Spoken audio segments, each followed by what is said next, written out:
Alhamdulillah Alhamdulillahi Rabbil Alamin Alladhi ja'ala afdal syuhur Bisyahril Muharram Walladhi ibtada'al Muharram min awalil a'wam Ashhadu an la ilaha illallah wahdahu la sharika lah Wa ashhadu anna Muhammadan abduhu wa rasuluhu wa habibuhu wa khaliluhu الهادي إلى صراطك المستقيم والداعي إلى دينك القويم اللهم صل وسلم وبارك وكرم وعظم على سيدنا محمد وعلى آله وصحبه صلاة دائمين متلازمين على جميع الدهور والشهور والأيام أما بعد فيا أيها الحاضرون اتقوا الله وافعلوا الخيرات واجتنبوا السيئات كما قال الله تعالى اتقوا الله حق تقاته ولا تموتن إلا وأنتم مسلمون فقد قال الله تعالى في محكم كتابه الكريم أعوذ بالله السميع العليم من الشيطان الرجيم بسم الله الرحمن الرحيم فالذين هاجروا وأخرجوا من ديارهم وأوذوا في سبيلي وقاتلوا وقتلوا لأكفرن عنهم سيئاتهم ولأدخلنهم جنات تجري من تحتها الأنهار ثوابا من عند الله وكان الله عنده حسن الثواب صدق الله العليم. Ma'asyiral muslimin jamaah sidang Jum'ah yang dimuliakan Allah, melalui mimbar khutbah yang mulia ini senantiasa kita selalu saling jaga, saling memelihara di dalam setiap detiknya akan nilai-nilai takwa yang selama ini senantiasa kita istiqomahkan, kita jalankan.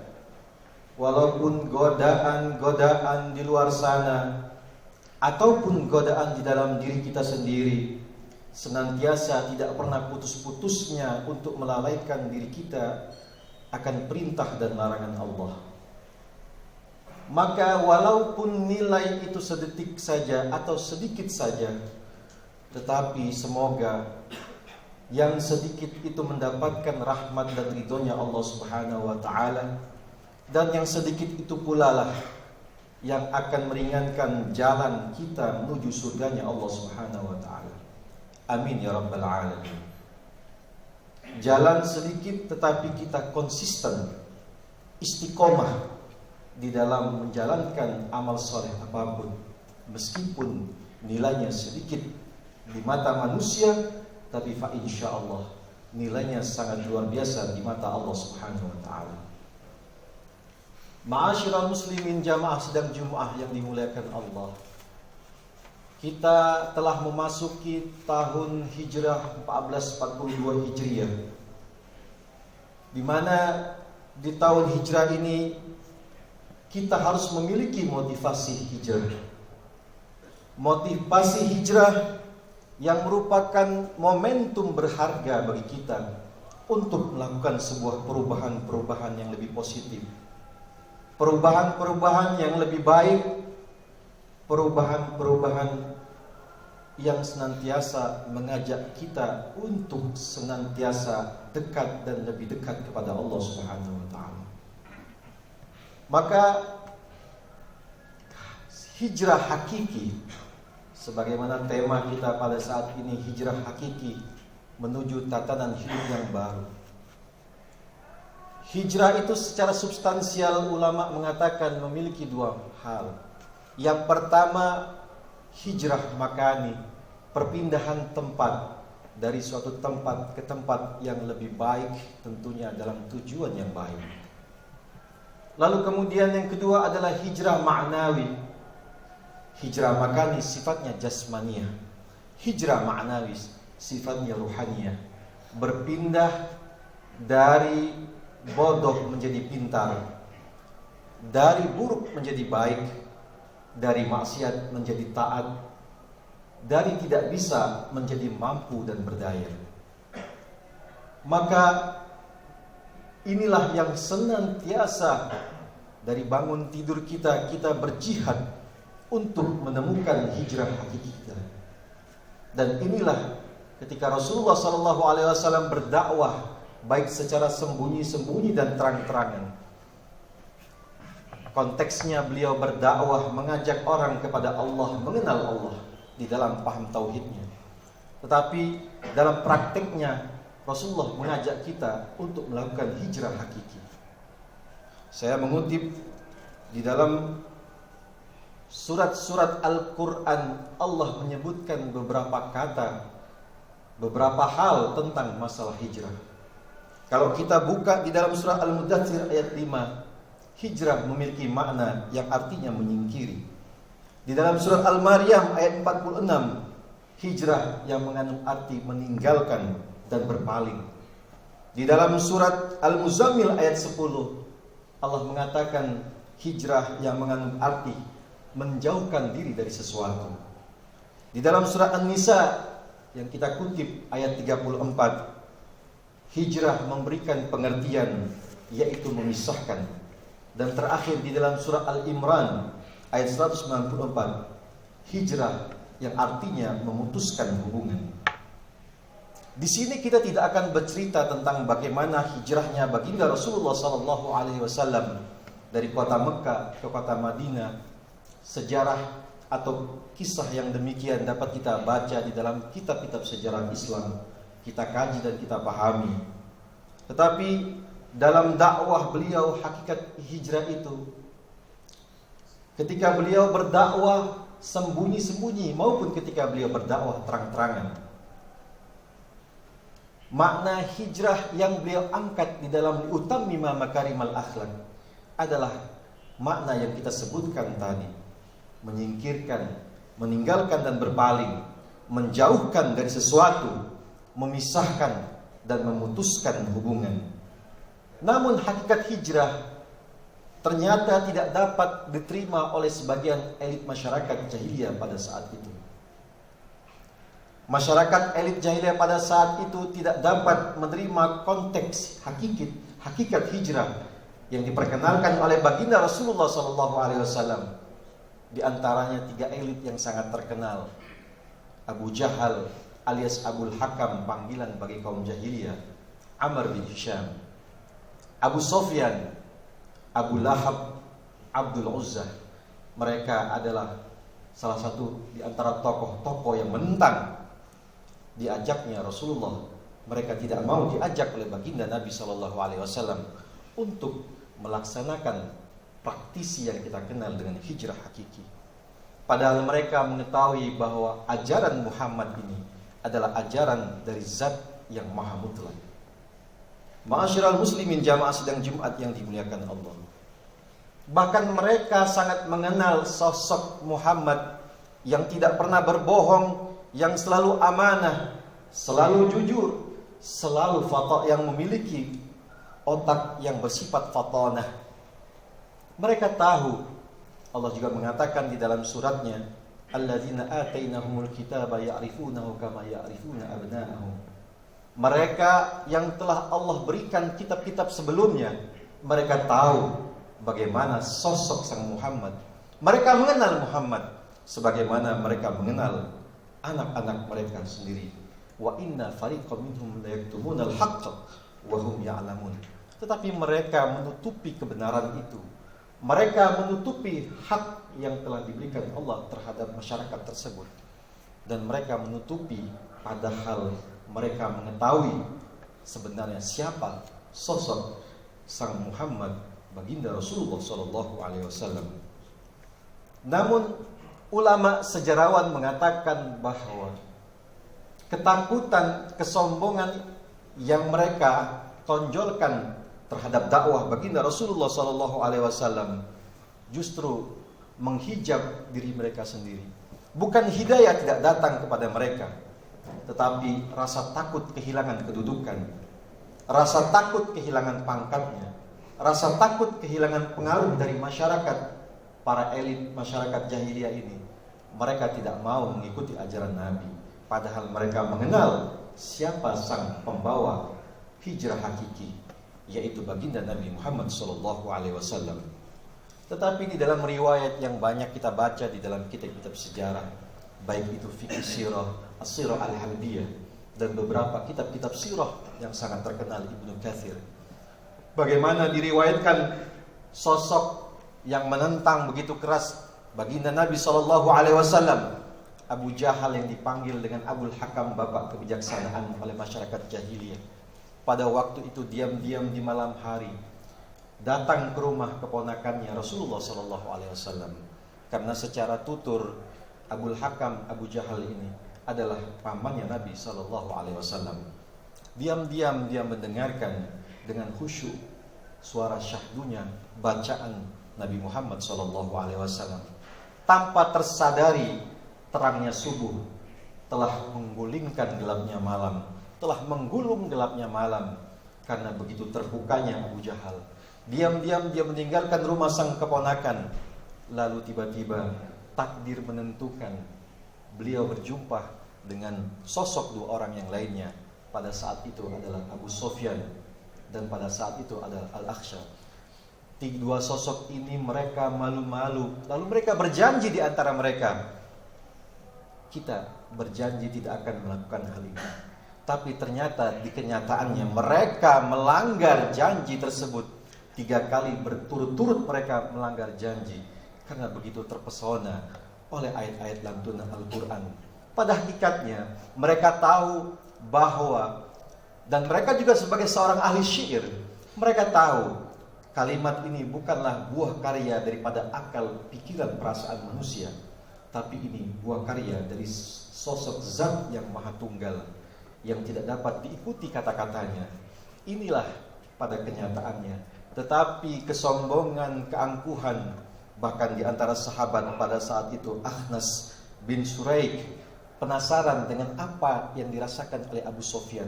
Berjumpa dengan Abu Sufyan, wahai Abu Sufyan, apa yang kau rasakan dari bacaan-bacaan yang diucapkan, yang dilantunkan oleh si Muhammad? Lalu Abu Sufyan menjawab, aku sangat terpesona dengan kalimatnya. Ada kalimat yang aku pahami, dan juga ada kalimat yang aku tidak pahami. Ini merupakan bukti bahwa Al-Quran bukan diturunkan hanya kepada bangsa Arab, karena orang-orang Arab tidak semuanya mengerti apa isi, tafsir, dan ma'ani daripada Al-Quran itu sendiri. Lalu kemudian Akhnas mengatakan, perasaan yang kau rasakan wahai Abu Sufyan sama dengan yang aku rasakan. Penasaran dia mendatangi bapaknya kejahilan, Abu Jahal. Dia penasaran apa kira-kira yang dirasakan Abu Jahal. Wahai Abul Hakam, apa yang kau rasakan? 3 kali kita sudah berjanji, tapi kita melanggar janji. Lalu Abu Jahal mengatakan, memang kemuliaan keturunan daripada Bani Abdul Manaf, mereka menolong orang-orang, dan kita pun mengikuti mereka menolong orang-orang. Mereka memberikan makan, memberikan minum kepada jemaah haji yang datang, kami pun memberikan makan dan minum. Mereka selalu bersedekah, memberi bantuan kepada orang-orang miskin, kami pun memberikan sedekah. Tapi 3 malam berturut-turut yang tadi, kita bagaikan seekor kuda yang digadaikan. Itulah kesan yang dirasakan oleh Abu Jahal. Maka tanpa basa-basi, Akhnas mengatakan, kalau begitu kita sangat beruntung telah datang kenabian di tengah-tengah masyarakat kita. Ini adalah sesuatu keuntungan bagi masyarakat kita pada saat ini. Lalu Abu Jahal dengan keangkuhan, dengan kesombongan, secara diplomasi, dengan gengsinya, dia mengatakan hal yang demikian. Tidak, demi Allah, aku tidak akan beriman, aku tidak akan menetapkan keimananku kepada ajaran Muhammad. Itulah jawaban Abu Jahal.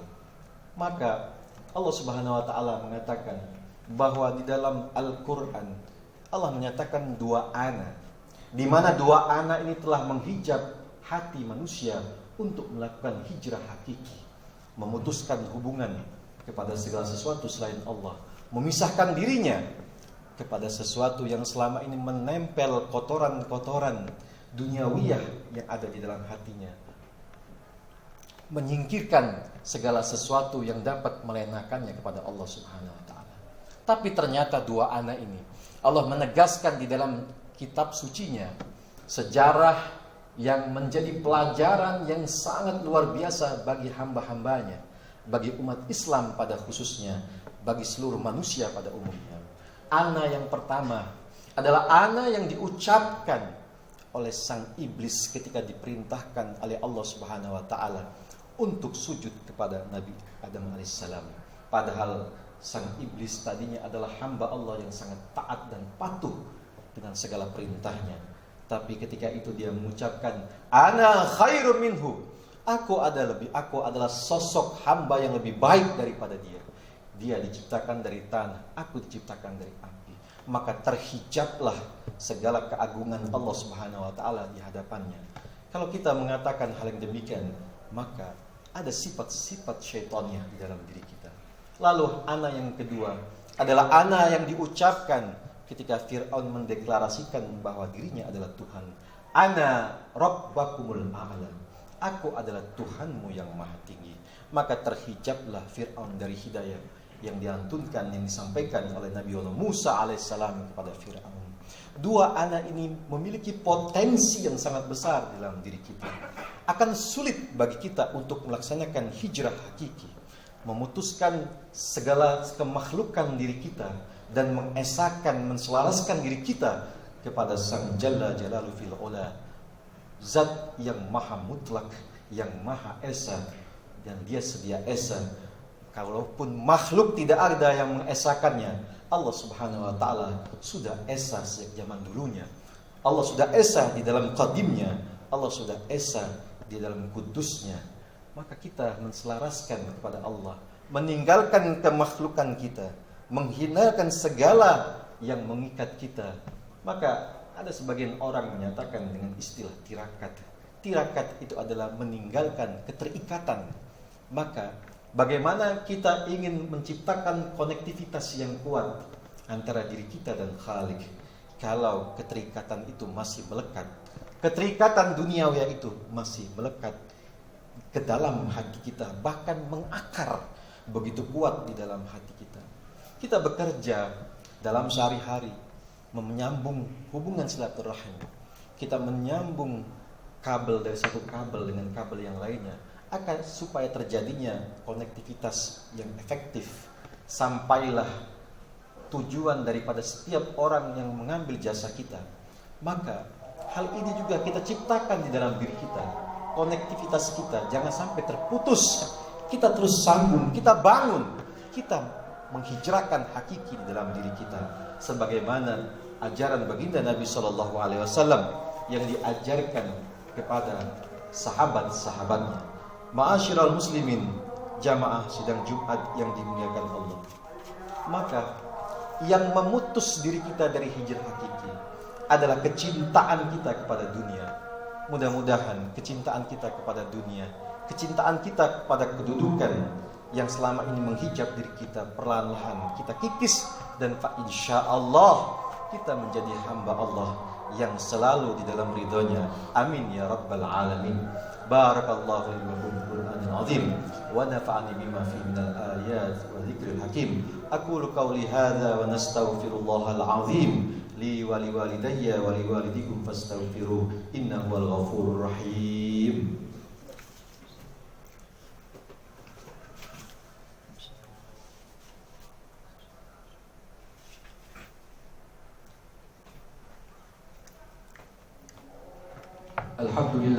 Alhamdulillahi rabbil alamin.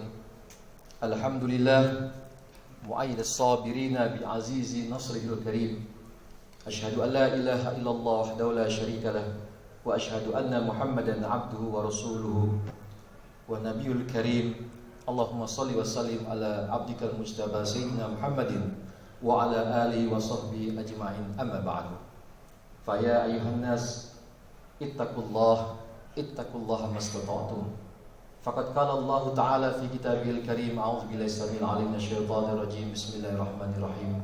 Innallaha wa malaikatahu yusholluna 'alan nabi يا أيها الذين آمنوا صلوا عليه وسلموا تسليما اللهم صل وسلم على سيدنا محمد وعلى آل سيدنا محمد كما صليت وسلمت على سيدنا إبراهيم وعلى آل سيدنا إبراهيم وبارك على سيدنا محمد وعلى آل سيدنا محمد كما باركت على سيدنا إبراهيم وعلى آل سيدنا إبراهيم في العالمين إنك حميد مجيد اللهم اغفر للمسلمين والمسلمات والمؤمنين والمؤمنات الأحياء منهم والأموات إنك سميع قريب مجيب دعوات يا قاضي الحاجات يا قاضي الحاجات ويا كافي المهمة أكرمنا بأنواع الخيرات في الدنيا والآخرة اللهم ربنا آتنا في الدنيا حسنة وفي الآخرة حسنة وقنا عذاب النار صلى الله على سيدنا محمد وعلى آله وصحبه أجمعين الحمد لله رب العالمين عباد الله إن الله يأمركم بالعدل والإحسان وإيتاء ذي القربى وينهى عن الفحشاء والمنكر والبغي